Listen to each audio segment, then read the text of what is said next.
to what we got right now. We got the Holley carburetor with the Edelbrock intake. We got all the wires re-ran. I'm gonna keep wires off the motor. Wires going around to the alternator. So I'm gonna keep all the wires off the motor. Those are the back wires that connect to the starter. And all the wires.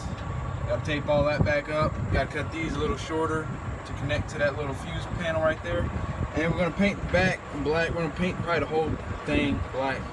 After I run all the wires, I'm just take a can of black spray paint and spray paint the whole thing. But that's what we got right now, y'all.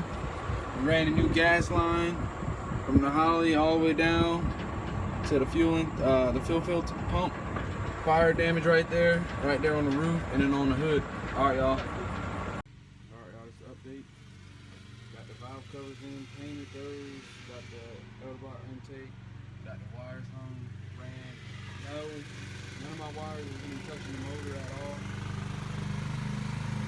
All that right now is just all the wires. Motor looks like. Take a picture. 3, 2, 1. Picture.